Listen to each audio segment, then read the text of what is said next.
تاجدار ختم نبوت، تاجدار ختم نبوت، مفتی عزیر صاحب، اب آپ سے گزارش ہے بالکل ٹیٹ ہو کے بیٹھے، اتنے خوبصورت اشعار آپ کو مل رہے ہیں، صحیح ہو کے بیٹھے. سبحان اللہ.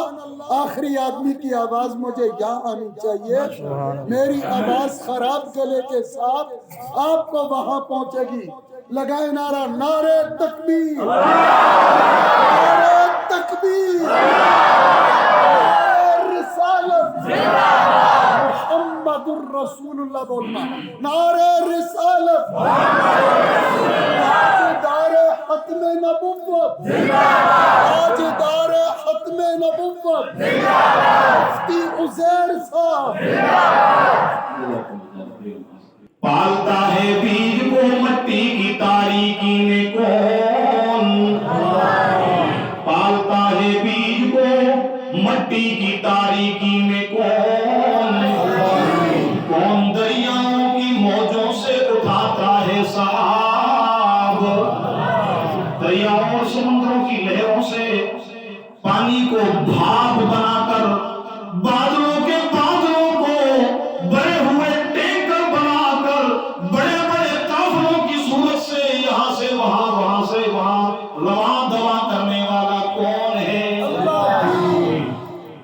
پالتا ہے بیج کو مٹی کی تاریکی میں کون، کون دریاؤں کی موجوں سے اٹھاتا ہے سحاب، کون لایا کھینچ کر پچھم سے وعدے سازگار، کون لایا کھینچ کر پچھم سے وعدے سازگار،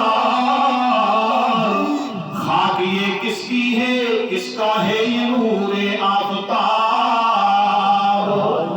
سبحان اللہ کہہ دو، سبحان اللہ، سبحان اللہ. رب تعالیٰ کا ارشاد، وَأَرْسَلْنَا الرِّيَاحَ لَوَاقِحَ فَأَنزَلْنَا مِنَ السَّمَاءِ مَاءً فَأَسْقَيْنَاكُمُوهُ وَمَا أَنْتُمْ لَهُ بِخَازِنِينَ. سبحان اللہ، سبحان اللہ. کہ ہم سمندروں کی لہروں سے سب سے پہلے سورج کی شعاعوں کو ہم سمندر کی لہروں پر ڈالتے ہیں، وہ پانی کو بھاپ کے اندر تبدیل کر لیتا ہے اور پھر وہ بھاپ بادلوں کے اندر پانی کو بھر لیتا ہے. اس کے بعد ہم ہواؤں کا ملاپ کرتے ہیں ان بادلوں کے ساتھ، جب وہ آپس میں مل جاتے ہیں فَتَرَى الْوَدْقَ يَخْرُجُ مِنْ خِلَالِهِ، پھر ہم اپنی قدرت اور سنائی کا مظاہرہ کرتے ہوئے کہیں تمہارے اوپر ہم بادلوں کے بیچ میں سے بوندا باندی برساتے ہیں، کہیں موسلا دھار بارش برساتے ہیں، اور کہیں اگر ہم عذاب نازل کر دیں تو پھر اولے بھی برسا دیتے ہیں.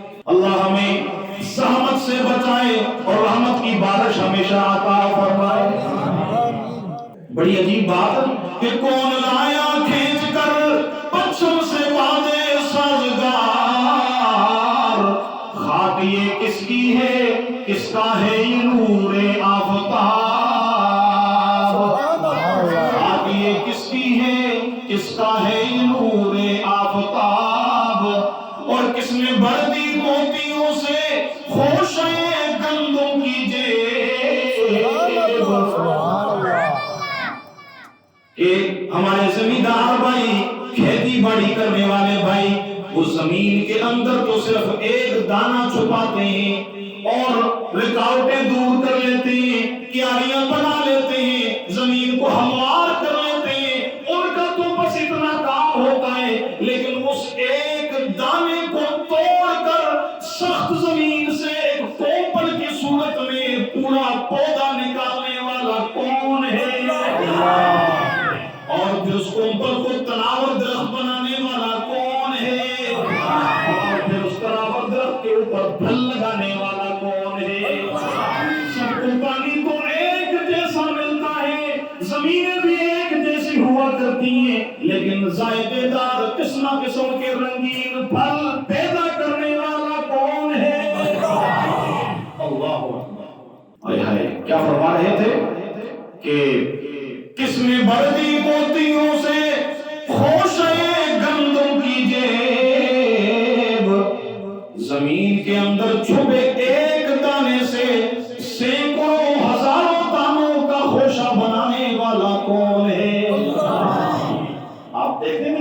خوشہ، گندم کا خوشہ اور وہ مکئی کا جو خوشہ ہوتا ہے، ایک دانے سے اللہ رب العزت کتنے بنا دیتے ہیں۔ کس نے بھر دی موتیوں سے خوشہ گندم کی جیب، موسموں کو کس نے سکھلائی ہے خوئے انقلاب۔ کچھ دن پہلے خشک سالی کا سما تھا، خشکی کا سما تھا، لیکن کچھ ہی دنوں کے بعد اللہ کی رحمت متوجہ ہو جاتی ہے اور بوندا باندی شروع ہو جاتی ہے۔ موسموں کے اندر یہ تغیر و تبدل کی عادت لانے والا کون ہے؟ اللہ۔ موسموں کو کس نے سکھلائی ہے خوئے انقلاب۔ ایک ایک نعمت کا اقرار و اعتراف کرنا ہے، پھر اس کا شکریہ ادا کرنا ہے۔ آخری شعر بڑا قابل غور شعر، جس کا عمل کے ساتھ تعلق ہے، ہماری معاملات کی زندگی کے ساتھ تعلق ہے۔ حضرت اقبال متوجہ فرماتے ہیں کہ دہ خدایا یہ زمین تیری نہیں، تیری نہیں۔ دہ خدایا، دہقان زمیندار زمین کا مالک، دہ خدایا یہ زمین تیری نہیں، تیری نہیں،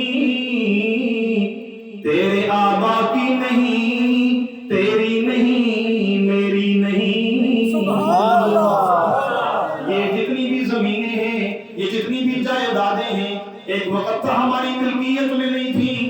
ہمارے آبا و اجداد کی وفات کے بعد اللہ رب العزت نے کرم نوازی کرتے ہوئے ہمیں ان کا والی وارث بنا دیا۔ لیکن ایک وقت ہوگا جب ہم بھی دنیا سے رخصت ہو جائیں گے تو ہمارے ہاتھ خالی ہوں گے، ہمارے وجود پر صرف کفن کا ایک ٹکڑا ہوگا اور ہم قبر کے اندر اتار لیے جائیں گے۔ سبب یہ دیا جا رہا ہے ان الارض للہ یورثها من یشاء من عبادی۔ یہ مال و جائیداد، یہ مال و اسباب، یہ سارے کے سارے اللہ رب العزت کے ہیں۔ فخر و غرور کی چیزیں نہیں ہیں، جھگڑوں کی چیزیں نہیں ہیں، اور دوسروں کی چیزیں ہتھیانے کی چیزیں بھی نہیں ہیں، بلکہ اللہ نے جس کو جتنا دیا ہے اس کی ملکیت کا احترام کرنا ہے۔ کیا کرنا ہے؟ احترام کرنا، قبضے سے بچنا ہے، بہت حساس ہونا ہے، بہت فکر مند ہونا ہے۔ کسی کی ملکیت میں اگر ایک لاٹھی بھی ہے اس کا بھی احترام کرنا ہے۔ پھر رحمت عالم صلی اللہ علیہ وسلم فرماتے ہیں کہ اگر کسی کی ملکیت میں ایک لاٹھی بھی ہے، بغیر اس کی اجازت رضامندی کے آپ کے لیے اس کو اپنی ملکیت میں لانا، استعمال کرنا شرعاً حلال نہیں ہے۔ نعرہ تکبیر،